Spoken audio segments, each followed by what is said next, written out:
Hello, I'm Dr. Angie McCartney. And I'm Ruth McCartney. Welcome to TeaFlix, where each episode's intimate conversation features a fascinating guest across the spectrum of Beatles world, pop culture, Grammy winners, the music industry, chefs, producers, music stars, actors, and more. So bottoms up and join us as they spill the tea on TeaFlix. And apparently, we are live. You speak for yourself, mate. Oh, another Tuesday romp. Here we go. Tuesday romp with a real rock and roller. Rock star and producer and label head and philanthropist. So we are absolutely thrilled today to have our guest, David Resnik. He's the powerhouse behind a lot of scenes going on in the entertainment world and have been going on for a while. He's the co-founder of Cinema Music Group with our good friend Niko Bolas. He's a composer whose work has shaped campaigns for ABC, CBS, Bravo, and many more. He's played and produced alongside legends like MAVIS Staples, Donna Summer, and Ricky Martin, and has even helped launch the career of Josh Homme with KYUSS and later Queens of the Stone Age during his A&R days. So he's worn many hats. But today we start with something close to his heart. It's called Heart of Gold, The Songs of Neil Young, Volume 1. And it's a brand new tribute album featuring many, many wonderful artists, all of our favorites. And it's benefiting the wonderful Bridge School, the work that they do, which supports children with speech and physical impairments through tech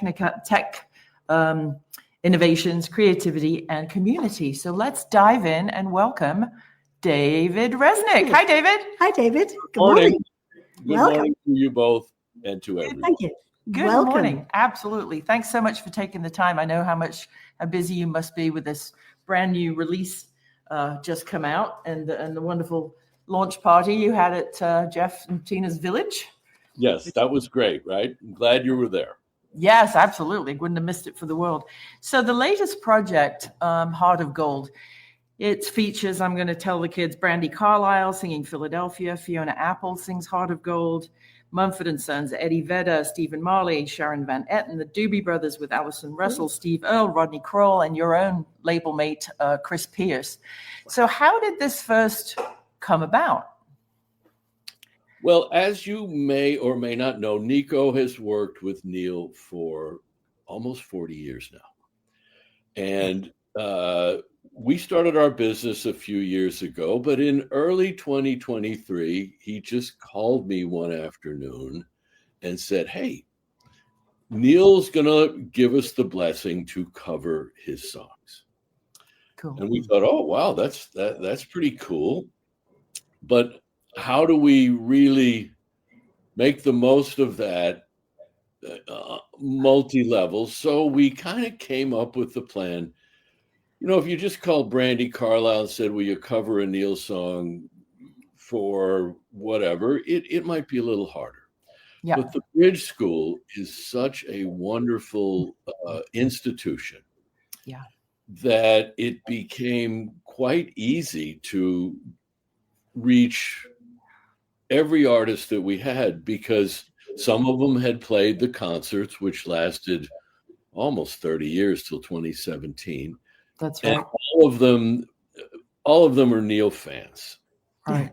And also when you have people like Niko Bolas' name attached and the Grammy winning Ross Hogarth, who, you know, he's got a Rolodex. Once word starts to spread through people like that, I'm sure your phone was ringing, people want in, right? It was very easy to get to artists. We did not go through the front door management attorney. We just called.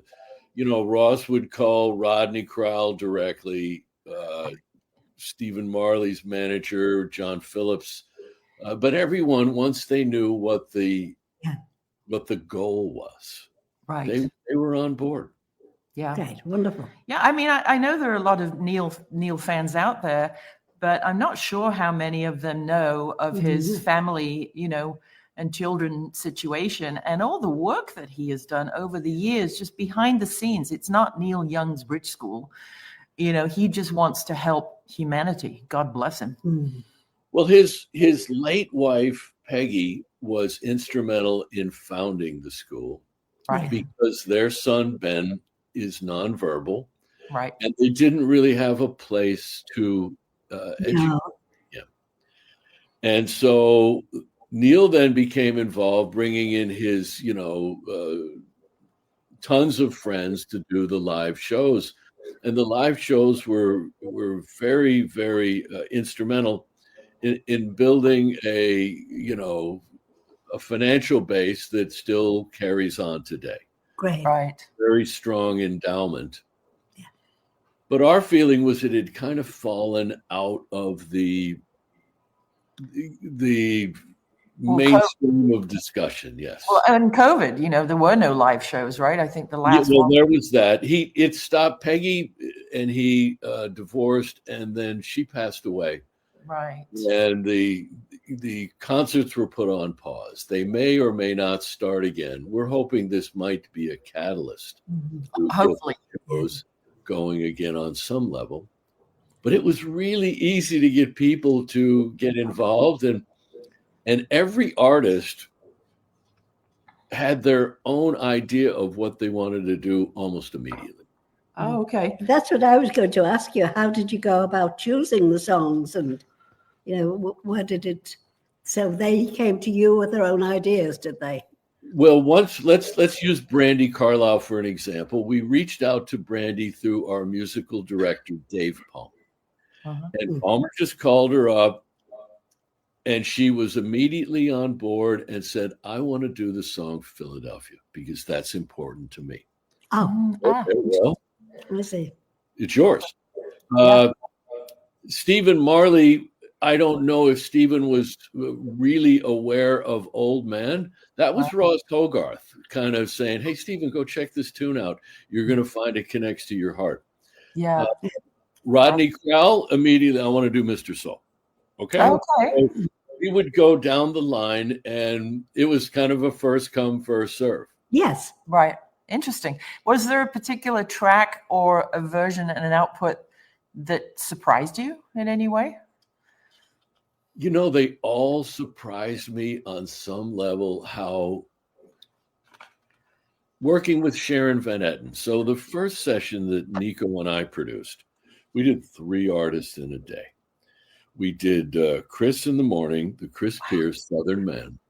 We did Sharon Van Etten, and then in the afternoon, we did an artist from Volume 2, a dear friend of mine, Draco Rosa from Puerto Rico.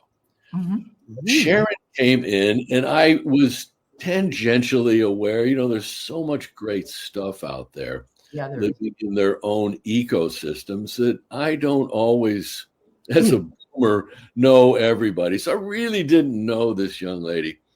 However, she came in, and it was so cute. She said, my dad used to play this when we would drive around New Jersey. Wow. And I want to do this tune. Here we are in the years. Now, that's not only a deep cut. Right. It's not an easy track of music. And right. She just came in and nailed made it. Her own. Everyone. Yeah. Everybody. It's Neil's music is so it's like reading a history book, right? He's truly a historian, not just a storyteller, but his social commentary and his care for, like I said before, humanity.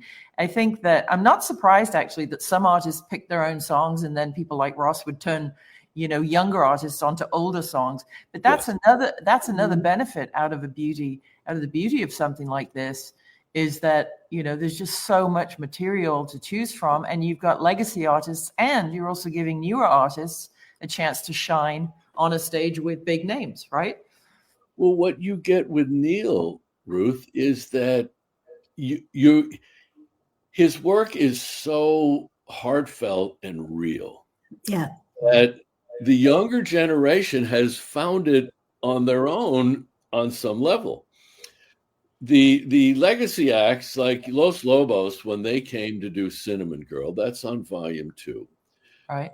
Their comment to us was, we've been playing this since high school, so we know how to play this tune. And they kind of went in and did what would probably more closely resemble a cover. Mm-hmm. And people turned him inside out. But, you know, the 50-year legacy of brilliant work has really seeped through the cracks. And I was very impressed with Courtney Barnett, you know, this really brilliant young Australian woman. Lot of love. She wanted to do not the one that maybe we're more aware of, the Nicolette Larson version, but she wanted to do something that resembled Neil's version. She came in with her girlfriend, Stella, who is the drummer. Yep. Oh, did I lose you? Whoopsie. We'll keep talking. Do we have an internet whoopsie? Oh, there it happens. We're back. We're back. Oh, good. There we go. So she came in with Stella, the drummer. Yes, and Stella played on Southern Man. She played on Great. Our Edie Brickell track. She played on Draco's track. She's kind of our house drummer. Great. Love but that. They knew what they wanted to do. Almost everything. That's great. Well, and the win-win-win with this project, volume 1 and 2, and heaven knows there may be a 3 if it's, you know, if it goes roaring out of the gate. Not only is it showcasing the work and the history of Neil Young, the greatness of Neil Young, it's putting newer artists alongside legacy artists to get their name out there, and win-win-win, it's benefiting the Bridge School. So what has been the, I bet they couldn't believe it, what's been the feedback from the school and the families and the wider Bridge community?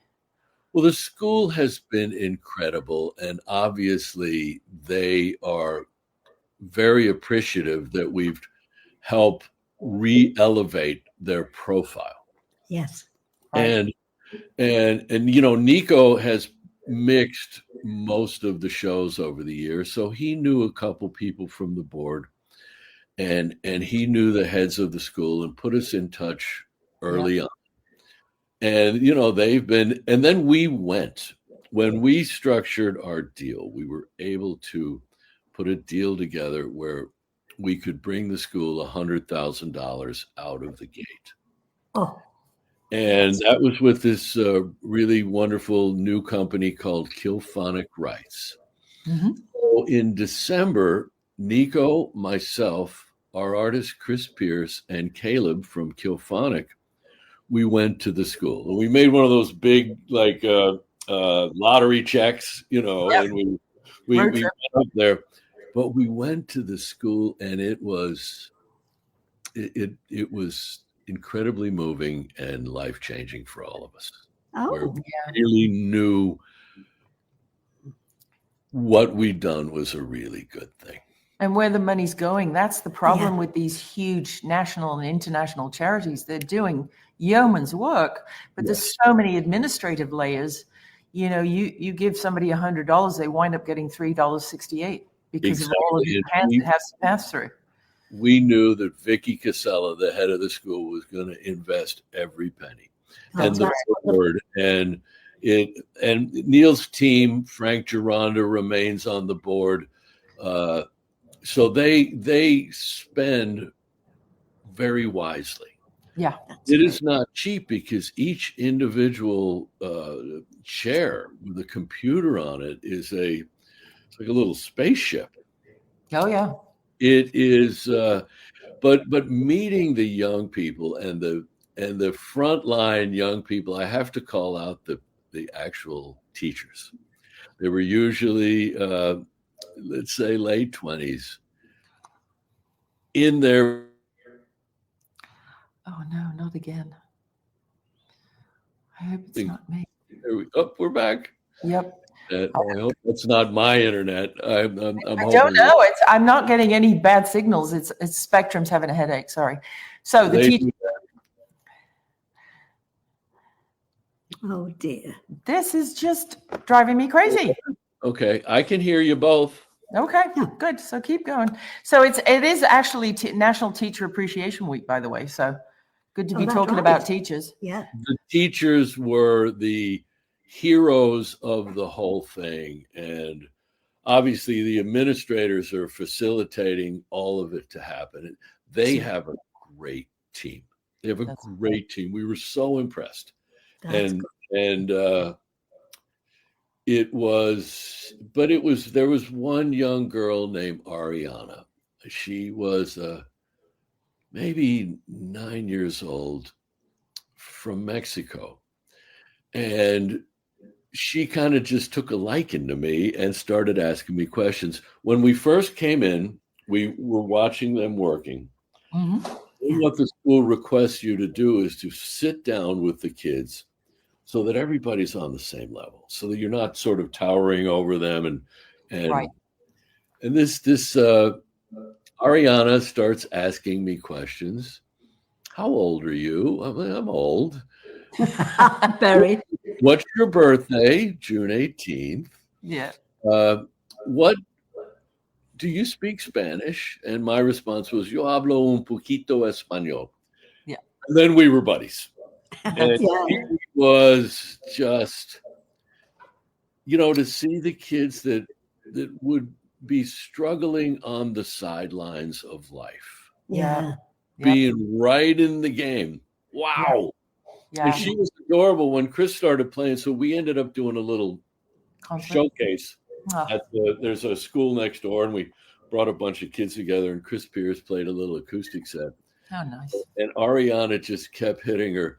That's awesome. That's awesome, to the point of where her teacher was going, we know enough for it. Enthusiasm. She was just all the reasons why this was a great thing. Yeah. And another young man whose name, it was not Clay, but name escapes me. He rolled up to me and he handed me a keychain. I probably have it.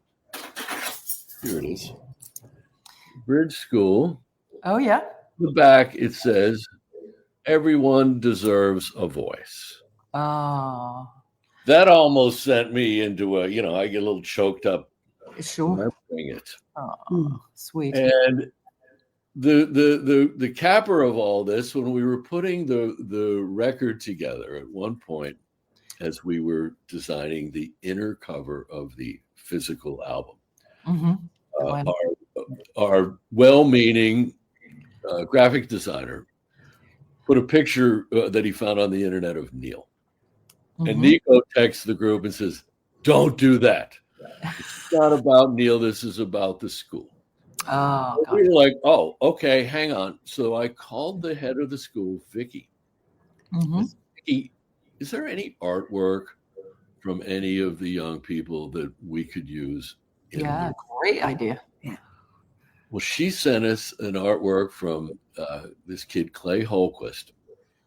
And it was fabulous. I encourage everyone that might be listening to go to the Killphonic Rights website. And if you have a record player, order the record. Yep. Because the inner sleeve is Clay's artwork. And Classic. it was so cool. And it so much solved the problem. Neil has been very supportive across. Oh, yeah. However, he even drove down to LA for the launch party. And he didn't need to do that after rehearsal in Ventura. No, that's right. And he's going around the world very shortly. So he definitely is an angel for that. But Niko is his friend. And he knew that, this is about Neil's body of work and the school, and it's not a Neil Young record. So let's rethink this. And it worked out great. It worked out fabulous. Wonderful. I bet you can't wait to get to volume 2. What have you got a release date schedule for that? Well, what we're looking at is we're going to have a kind of brainstorm meeting. We have an embarrassment of riches. We have another 20 tracks in the can. God. In the can, from Ann Wilson, from Hard, from Los Lobos, Edie Brickell, Devendra Banhart. And we're thinking that maybe we'll end up doing, instead of 3 volumes, just a 20-volume, 2-vinyl volume 2. Vinyl? Yeah. Or if you did it 3, you could do 1 each year and then, submit it for all kinds of things and keep, like the Bridge School did a concert every year. You could do an album every year. You could probably keep that going. You know, Ruth, we're going to default. Our distributor and Caleb Shreve's team has been so responsive and great that Niko and Johnny and I will do what they recommend. Right. Yeah, they know what they're doing. No, I'm just coming from my marketing, award season hat. They're going, well, your dear friend Carrie suggested, if you release it in January, you can get some overlapping press with your Grammy press. Right. Yeah. Exactly. Well, who knows? But, Killphonic are the experts. I'm not going to try and self-diagnose here. And had a question about Killphonic. Yeah. So, my thought was, what drew you to partner with them in the first place? How did you meet them? How did you know them? Yeah. Did they find you? Well, we went and we took the record to all the major companies. Okay. And they all passed. What? They're not, the unfortunate state of the music business is that if it's a charity project, that requires them to take a nominal distribution fee and contribute the rest to an outside entity. We couldn't get any traction, and we certainly couldn't get the kind of advance. We have a young man that works for us from London, a wonderful young man, Johnny Ashby. And when we brought Johnny on last February, he knew these guys. They had seen, they had done some work together. Killphonic started out as like a publishing company that would, let's say you have some missing money. Okay. It really, a great deal is where both parties win. Right. So they were like royalty detectives in one sense? Was where they started, Ruth, but they wanted to sort of expand into a competitive, independent entity. Oh, and what we brought to them was, here's a product with a lot of legacy artists, a lot of artists that have their own, to go back to Courtney Barnett. Well, I didn't know a ton about her. If you pull up her Spotify, she's got 60, 70 million streams. She's got a lot of people that know a lot about her. Right. Just as an example. And of course, the Doobie Brothers and the other legacy acts have their following. Stephen Marley, the same thing. Well, not to mention the songwriter above all of it, right? Yeah. Neil so Young. We were able to put a deal together where we recouped a tremendous amount of our investment, but we also, cutting the school a check out of the gate was really important to us. And we couldn't get Warner's or Virgin. We went to them all. I'll call you out.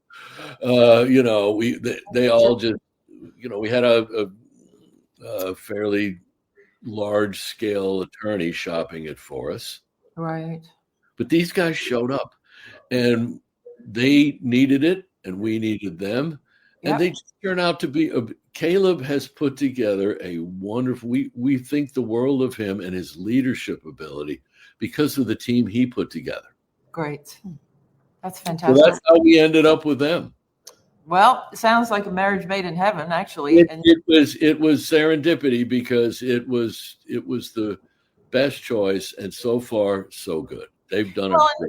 I always think about situations like that where, they are a new company. They're changing hats, going from royalty detectives into label and distribution and marketing.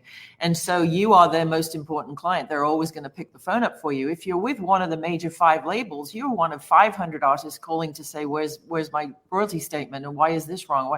The bigger the label, I don't care if it says Neil Young or Brandy Carlisle, they're still going to ignore you. Well, that's so true. One of the companies that became an option is,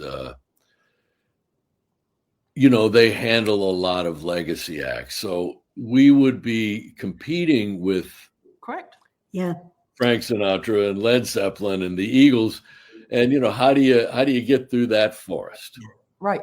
Well, and you're just another coat hanging in the cloakroom. No doubt. Right. If you have your own valet taking your cloak as you go into the venue, well, now it's a different story, right? They're a great. We couldn't be happier. They're going to distribute. Niko and I are going in the studio Monday to start a brand new Chris Pierce project. Oh, great! Love him. And they're going to distribute that for us. So we have future business with them. We're real happy with the relationship. That's fantastic. Wonderful. Good. So to get to this point about knowing how much you know about the music industry and the deals and the points and the percentages and what sounds like a good deal and what is definitely not, you've been around the block, right? You've composed. How did you start getting into like sonic branding, or we call them earworms here? My husband Martin, that you met as a musician. How did you get in front of ABC, CBS, Bravo, Sky Sports? Did one lead to another, or did you just have a killer agent? Or no, fascinating story. My entire life has been an endeavor trying to avoid ever having to get a job. Likewise, and I had been working as a A&R executive with a company called Chameleon Records for about 4 years. Okay. And we sold the company back to Elektra, and everybody at my level got buyouts. I had to fire my whole staff. Oh.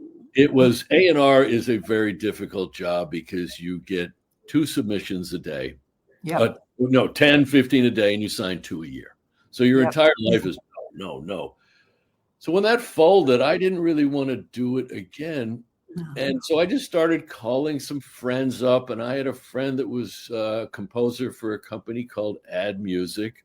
So I started working with him kind of as just a guitar player. But then our dear friends, Cheryl and Dave Palmer. Dave Palmer is our music director, but Cheryl had been my executive assistant at Chameleon. And she went from Chameleon to Paramount, one of the CBS companies. She went to UPN when they had a network in the mid-90s. UPN. And she called me one day and she goes, I'm seeing these music invoices coming across my desk.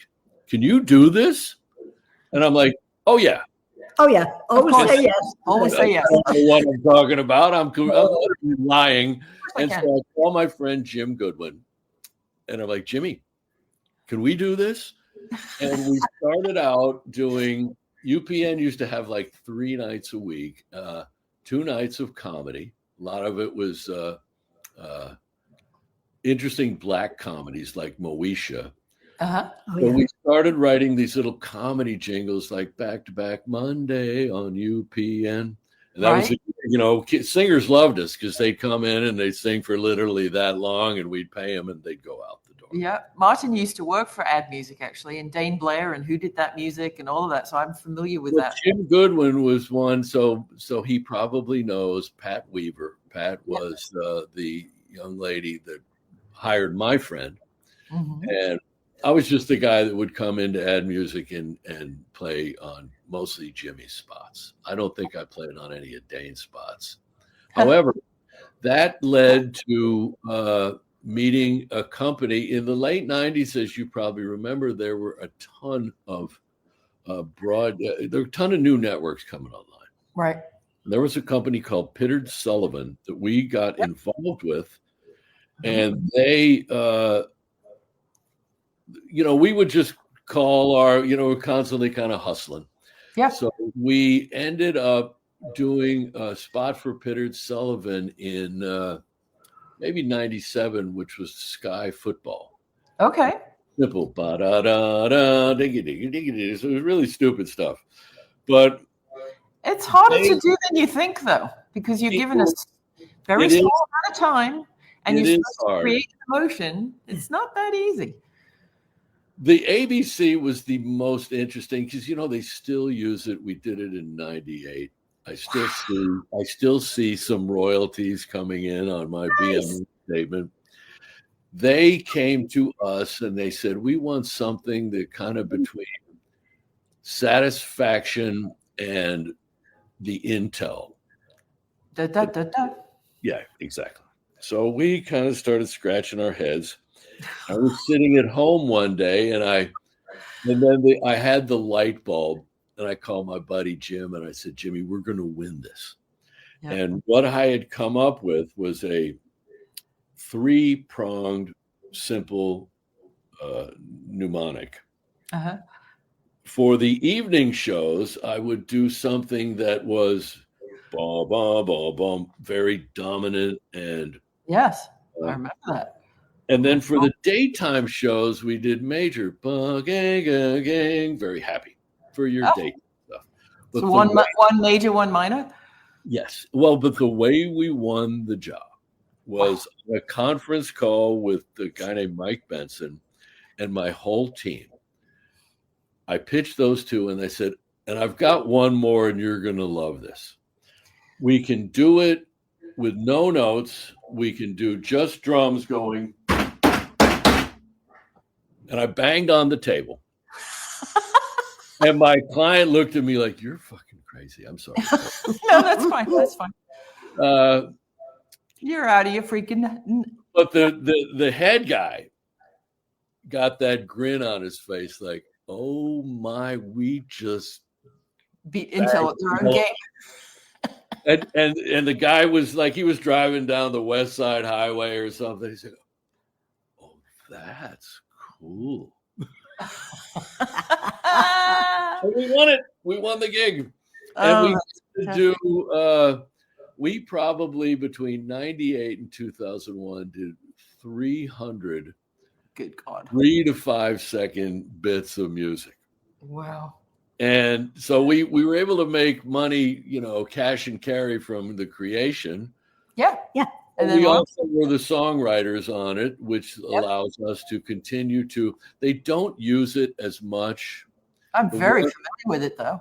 The one that they use a lot still is, and I don't hear it, but I see it on my statement, is Good Morning America. I love Good Morning America because I'm getting paid as we speak. I don't watch it, but so that was, the long story to answer your short question is we just stumbled. You fell into it. I know it's like when Martin is, as you probably know, he's a German, and so he has like 3.5, 4 octaves and a raspy rock voice, and so he fell right in with Dane Blair and all those guys. And once Dane reached back to Germany and said, "Hey, I've put together Kevin Littau. I speak German, I sing in German, and Martin."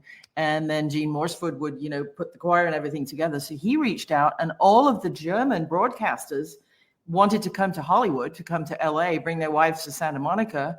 And so we worked for years doing only German jobs right there in Westwood because they all wanted to visit Hollywood. Of course. So, when you fall into something, it's just like, just ride that train as long as it's on the tracks. Well, and I'm sure Martin would tell, when I moved here to attend the Musicians Institute, you don't wake up one day and think, I'm going to write a 4-note bit that's going to make me a bunch of money. Right. You want to join the Eagles, you want to be Joe Walsh, you want to be something else. When I was living in Munich, I was signed to the Big Mean Germans for a hot minute as an artist, and Martin was Harold Faltermeyer's demo singer. So Harold would get Top Gun and Fletch and Fletch Lives, and Martin would go in and sing all the songs to present to Kenny Loggins. So he sang Danger Zone first, and then Kenny Loggins heard it, and all of that stuff. So Harold needed an English lyricist, so I wrote a couple of things with him. Well, the phone goes in Munich at 11:30 one night, and he says, "Hi, Ruth, it's Haki. Do you have a fax machine?" I said, "Yeah." He said, "Can I play you something down the phone, and will you send me some lyrics inside half an hour?" I'm like, "Well, it don't come FedEx, but all right." So he said, "It needs to be about humanity, and I don't tell you what it's for, but it needs to be about the world coming together." So I'm like, "All right." So I've got my crappy little cassette player. It's like 1989, I think. Got my cassette player, and I've got the phone to it because we didn't have a speakerphone. So I record it. I'm like, "I'll fax you something in half an hour." So I go crack a scotch and Coca-Cola, and off I go. And I'm sitting there, and I just scribbled something out. And I'm like, "Well, here's my first try." And he's like, "Brilliant, we take it. It's for the ARD, ZDF, German Television Network. It's the theme for the Barcelona Olympics." I made 40 grand.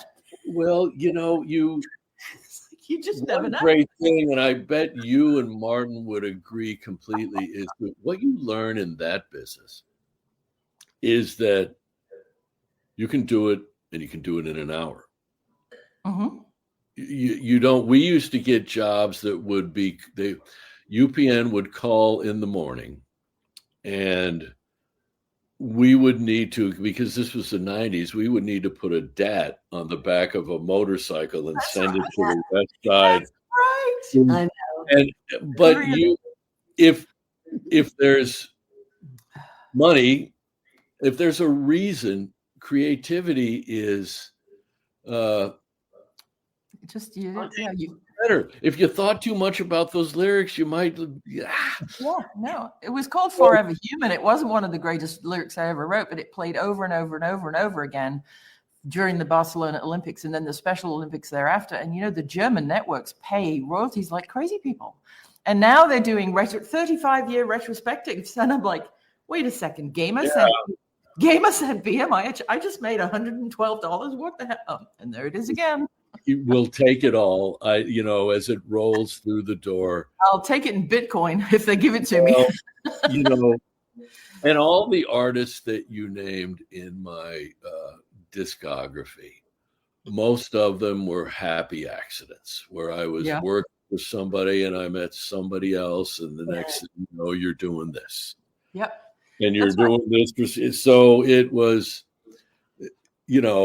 completely shotgun, haphazard, but quite rewarding in the long run. Yeah. Right.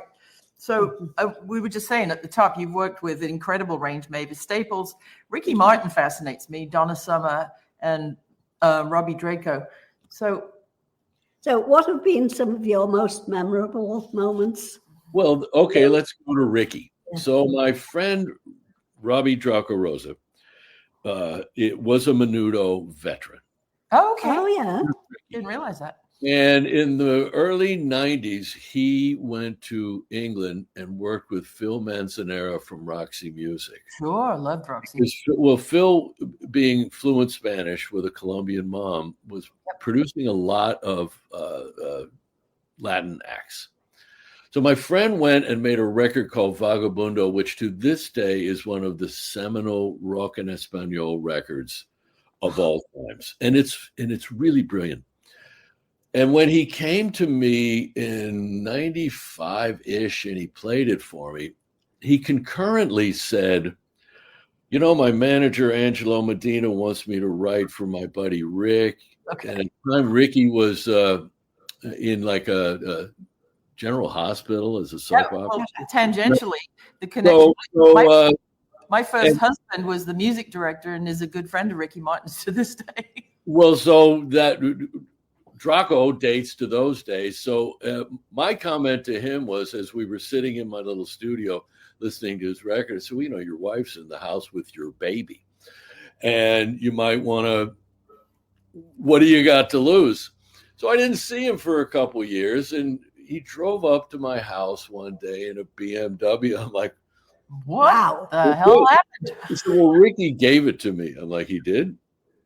Okay, so I guess that's going great. He said, yeah, we have a hit everywhere but here.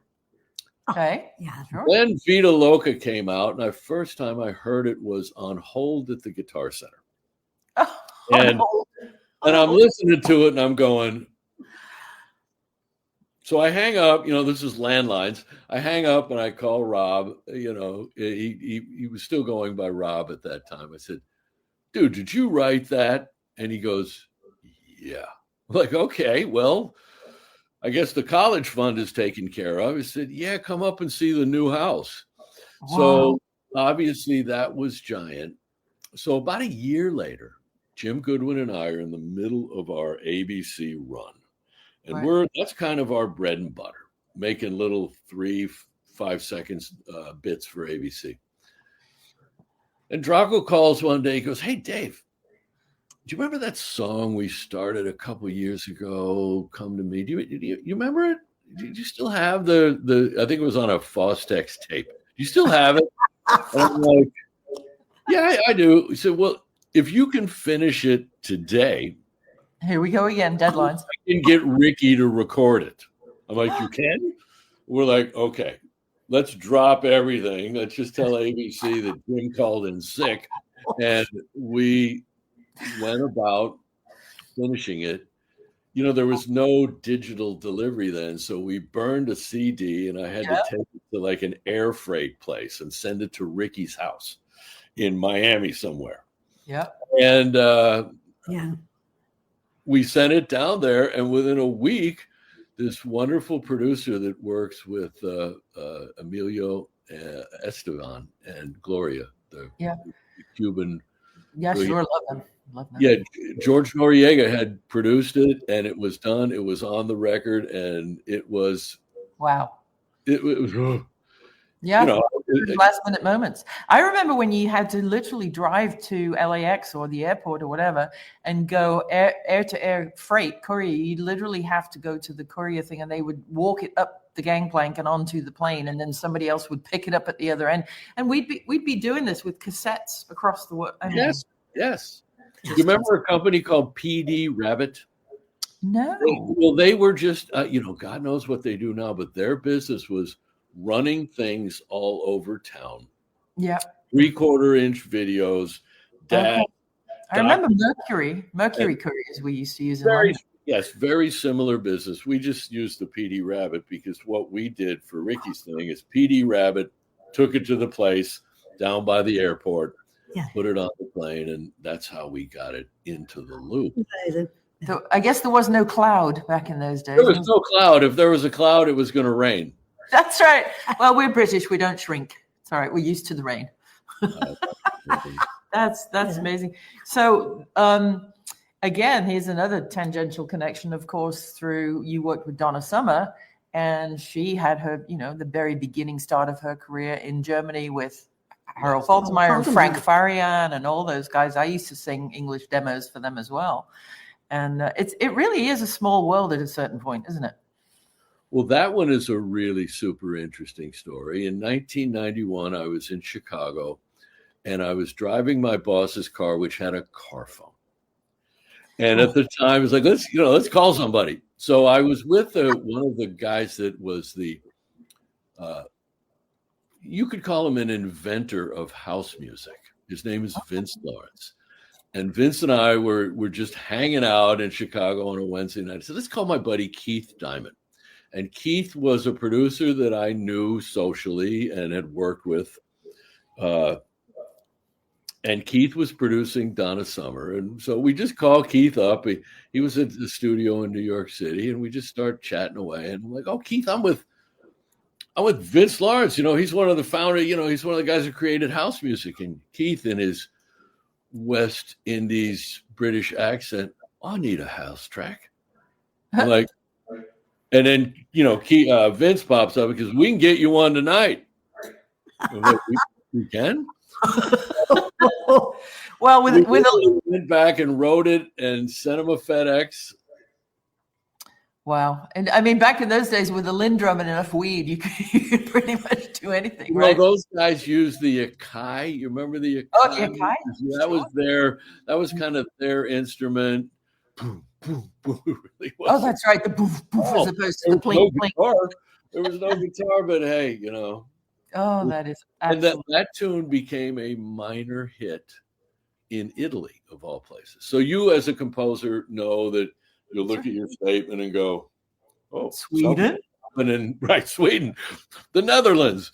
So it was called "What Is It You Want," and that was just the icing on the cake. Yeah, Martin's got a couple of songs on Qatar Airways that we get royalties from. So we managed a couple of years ago through our friend Cindy Robinson. She has a friend in London who does the programs, all the music channels for Emirates, Qatar, and one other, Swiss. And so we just submitted a bunch of music, and they picked a couple, and the pennies roll in. I mean, it's $50 here, $100 there. It's not what it used to be, but by the end of the year, that $10.99 adds up. It sure does. And CMG, we own a small production library for those types. I wanted to ask you about that. We do. We have about 10 volumes of production music that is available, and we have licensed to some television shows, to clients like you're speaking of. Great. It, as you say, the pennies, we'll take them all. Pennies make dollars. What is it? Edie used to say, take care of the pennies. Pennies and the pounds will take care of themselves. Yeah. Yes. That's a really great, I'm going to remember that. Yep, that's right. So as far as your working life, Ange had a question. Yeah, as both a performer and a producer, how do you balance the creative energy of being on stage with the discipline of working behind the scenes in the studio?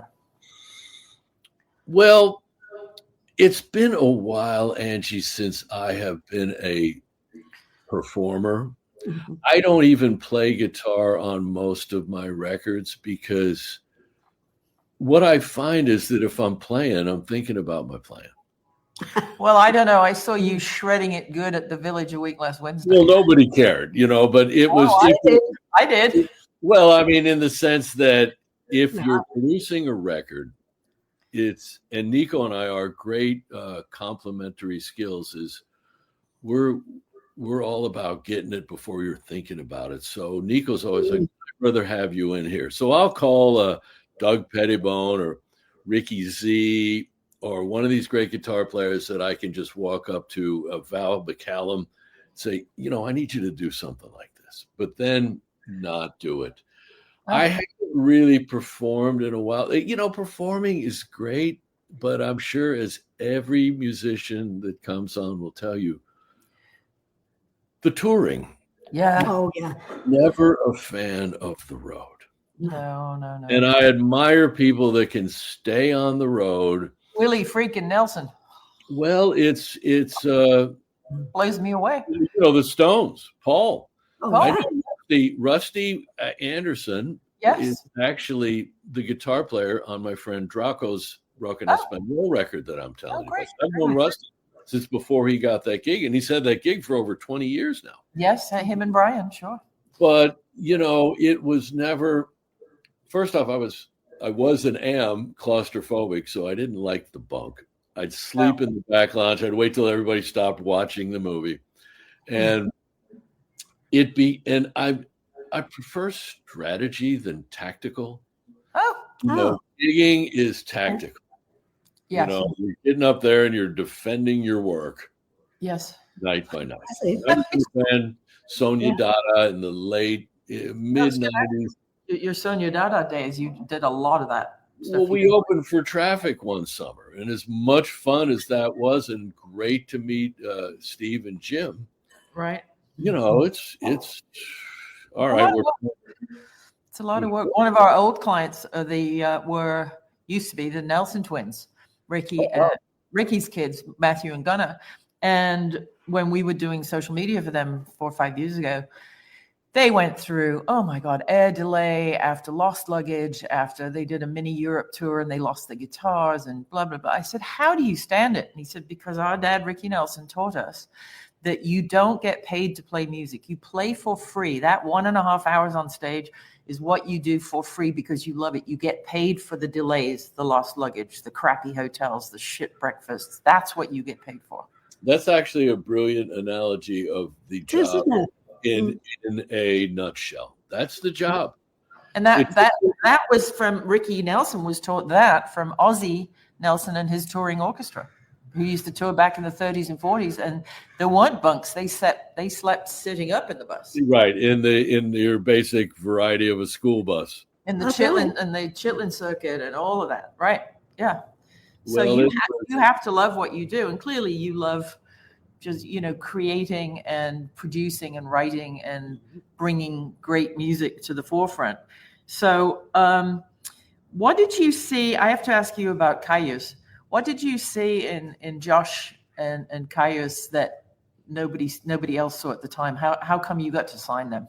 Well,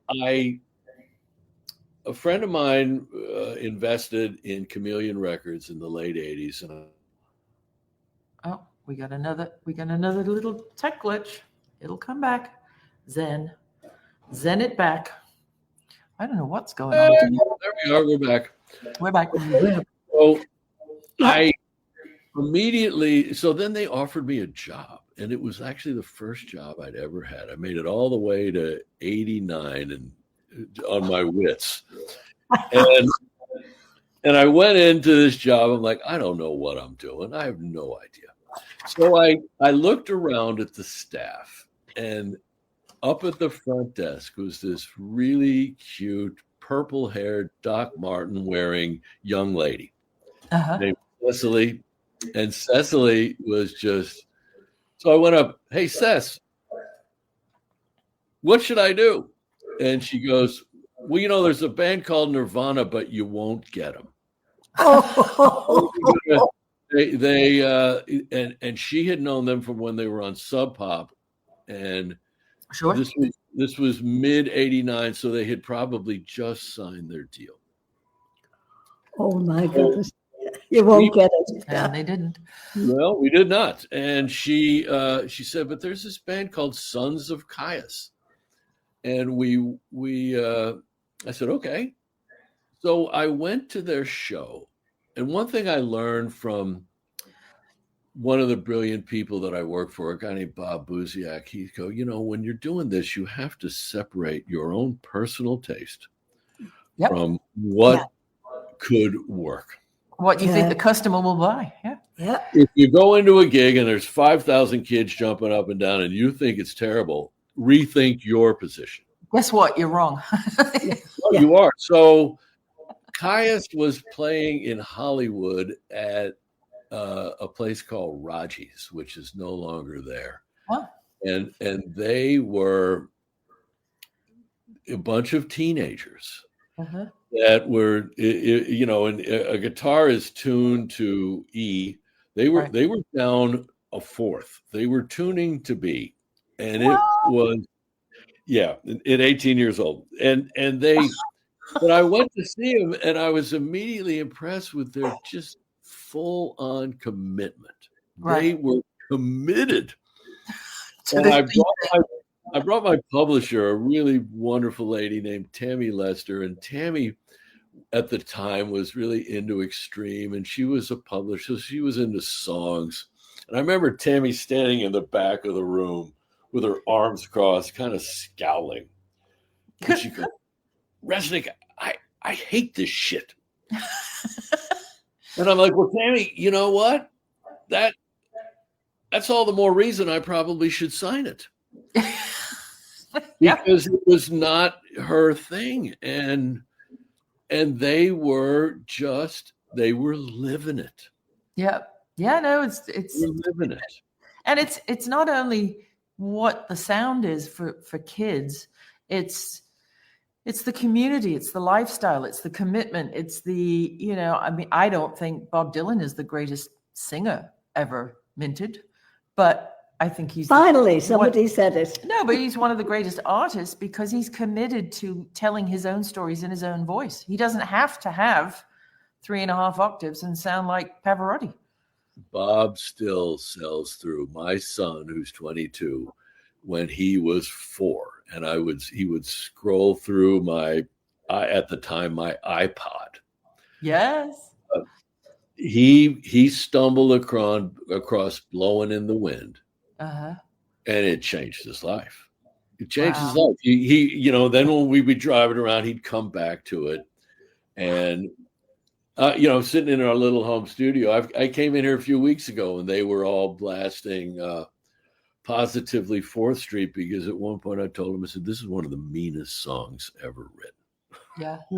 But I think bands like KYUSS and Dylan and artists like Neil Young, they don't have to fit into a box. You buy their commitment and their backbone, and you want to be part of a community that you feel like somebody's telling you something where you feel like you belong. Right? Well, 100%, because we've sort of, you know, when you see one of the reasons why, in my belief, that music has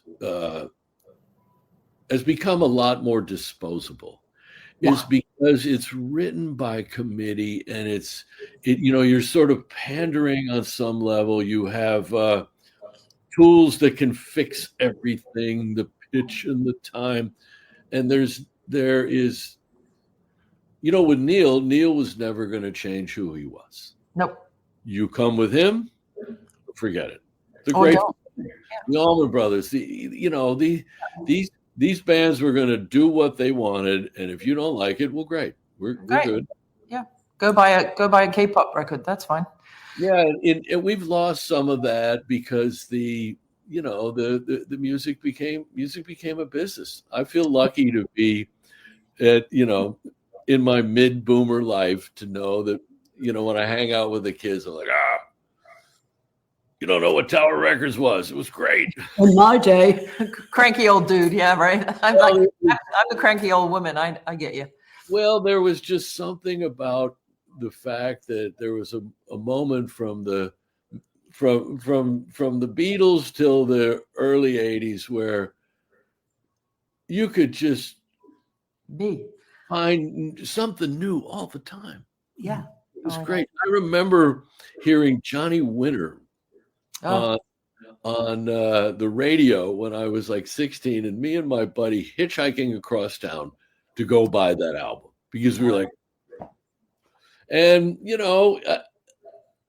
obviously there's still a ton of great artists as I learned, Sharon Van Etten, for example. Sharon she has not compromised her integrity. Courtney, Brandy, lucky us that the younger artists are still themselves.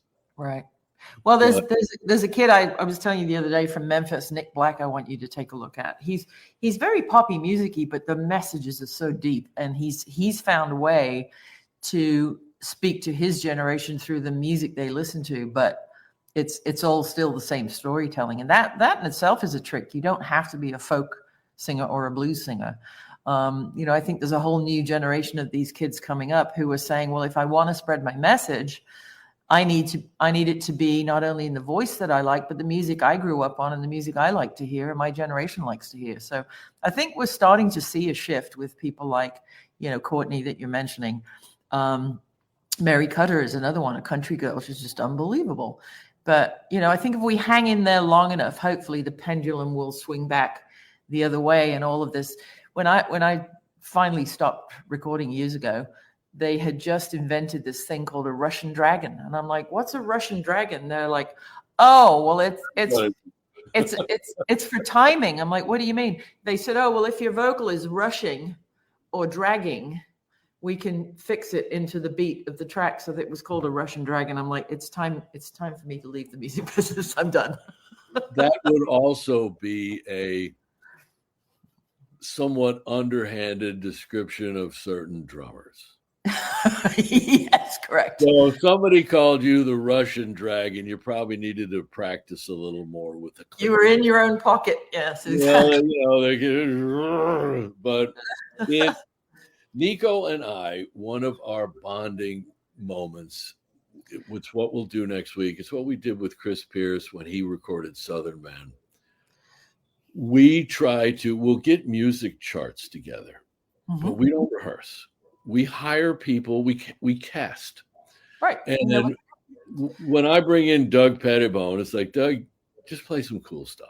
Just something cool.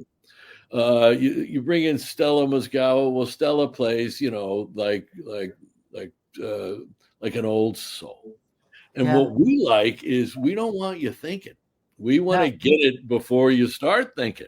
We want to tap into your life's long thing. Right. And young people are still doing that. I mean, we were talking the other night about the string revolution. Janet and Marcus and Roberta. It's the real deal. Yeah, it's absolutely the real deal. Those guys are amazing. It's real. So that still exists. Yep, it's out there. Tell you what, I wanted to ask you, what advice would you give youngsters, young composers and producers that are coming into today's heavily saturated music world, especially those looking to build a multi-dimensional career like yours? What would you tell them, where to start or what to look for? Or what to avoid? Well, avoid substance abuse. Of course. Avoid fair weather friends. Yeah. Try to figure out, here in Los Angeles, you'll know hundreds of people, but probably any one of us can count 10 people that we could call with a flat tire in the valley. Yeah. Yep. And, Flat tire in the valley. Yeah. and then be yourself. What I'm seeing with young people that are succeeding, and it doesn't matter whether I like it or not. Yeah. There's this kid, Benson Boone, the kid that does backflips. Okay, it's not really my thing, but I thoroughly enjoy it. Oh, yeah. This kid is exactly himself. Yep. And to try to avoid compromising. And then my final point would be, and then learn to be the equivalent of an endurance runner. Yes. Because you first have to know you'll have what it takes, and then you got to get your lucky break. Yep. And sometimes that takes a minute. It still happens. Yep. But, one of the things that I'm sure you both know is that in a town like Hollywood, a lot of people have a misguided assessment of their abilities. Oh, yeah. Oh, yeah. Very nicely put. You mean overblown ego? Well, just because you're the best looking young lady from, Broken Arrow, Oklahoma, right, does not mean that you're going to go and compete with some of these brilliant young actresses that are out there. Who are living their craft. Yeah. So I think that, you see a lot of times is that people don't really have a great assessment of who they are. But, there's a way to build a career nowadays that you could have a whole career and maybe not make a fortune, but make enough to make a great living. And you guys may never hear of them. Yep, that's true. There's new opportunities. And you don't know, we didn't need Warner Brothers. We didn't need them. Yep. Well, so there's absolutely. Yeah. And I've always been about fan base. We built something called iFans back in 1998 because when I was growing up making pocket money by sorting Beatle fan mail on our dining room table in Liverpool, John Lennon would occasionally come up and stay for the weekend to get out of the smoke. And his greatest joy after bacon and eggs on a Sunday was he would come and sit underneath the dining table with me and go through these banker's boxes of letters from Japan and Australia and New Zealand, whatever. And he'd lift the letters out and look at the stamps and go, oh, the customers are all over the world. He never called them fans. He used to call them customers. And he said to me, I was about 7. And he'd be like, if there was only a way to poll these customers, if we could write back to every customer and say, well, how do you like our hair? What should we wear? Where should we tour? Where are we? You listen to the last LP. What should be the next thing we send to radio? What should be the next single? And so that's where fast forward. I know also how important the customers are. And one of the things that makes me sad about the young artists is they're investing all of their time into social media, and the only person that owns the permission to write to that fan's name, address, city, state, email, zip code, and send an SMS text is Mark Zuckerberg. A lot of these kids don't know who their fans are. They don't have a spreadsheet. No, and they don't. I think there's a misguided theory that a cute little TikTok video will create a real fan, and you both know, and I'm sure listeners know that that's just not the case. It's bots a lot of times. Yeah, I know it's absolute nonsense. Well, where can people learn more about Cinema Music Group and the Volume 1 Heart of Gold album benefiting the Bridge School? Well, you can go to our website, which I believe you've linked to us, and thank you for that. Yep. cinemamusicgroup.com. And also the Killphonic, Killphonic records. They have a website of which you can order the physical product if you'd like it, or you can find it. The streams are available in all the streaming services. So if you typed in Heart of Gold, you would see it come up in Spotify and Apple Music and Tidal. Fantastic. Good. Well, thank you so much for taking the time. You probably don't know this, but our regular viewers on here and on YouTube and on McCartney.com will know that the Limerick lady here, she has one of her 7 books out is called Mrs. McCartney's Liverpool Limericks and Other Random Irish Haikus. And so she always writes a limerick to thank our guests for coming. So, and look, they're going, woohoo, limerick time. I'm seeing that as we're speaking. They've been waiting for this, Angie. Yeah, exactly. It's the only reason they hung on. Yeah. Right. They want to hear me. Yeah. I figured, I Googled and I learned so much from Ruth and Martin after last week. I thought, maybe I'll go for 2 verses for you. So yes, so you're a very honored guest. Yeah. So I'm ready. Are you sitting comfortably? Yes. Then we'll begin. Jolly good. So 1, 2, 3. Dave Resnik's a musical force with talent and vision, of course. From Mavis to Neil, his projects reveal a heart with its rhythm at source. For Heart of Gold, Dave took the lead with purpose, compassion, and speed. Each song pays its toll to uplift every soul and help bridge school children succeed. Ta-da! Ta-da! Oh, you're going to make me cry. I'm sorry I'm not, this virtual thing. I'm going to give you a virtual hug, both of you. Giant hug. Calm down. Thank you. I'm flattered. I'm flattered. I'll email it to you so you can print it out and stick it in a drawer. And Sammy, I must mention, who's watching from Atlanta, you mentioned Johnny Winter. She runs McCartney's oldest client since 30 years now is Edgar Winter, Johnny's brother. And Sammy runs Edgar's whole online world and was part of the whole team with Ross and Kerry and us working the Brother Johnny album, which garnered Edgar his first Grammy, believe it or not. So maybe she's bringing some good voodoo in the house. Well, they're doing a new one, I believe. Yes, Edgar's in the studio with Ross at the moment. Yeah. Awesome. Can't wait. All right, Dave, fantastic. Thank you so much. We will be in touch on other things, and make sure you go to Killphonic Records website, and it's a beautiful Daisy white vinyl limited edition. If they're not already sold out, grab one, because they probably are sold out, but you never know. They might do another run of purple or yellow or something. We will, and I will leave everyone with, you can always go to the Bridge School's website and make a small donation. Small donations matter as much as big. And we know that the money actually goes to the bottom line, because they're not in the middle. You donate $10, it's going straight to the school. Yep. They're not some overblown organization. So it's a win-win-win for everybody. Well, thank you once again, Mr. Resnik, for your time. I know how busy you are, so we appreciate you spending so much time with us. It was a gift. And we will see you all of a sudden. Yes. Okay, kids. Bye. See you next week. Bye-bye. Bye. Bye.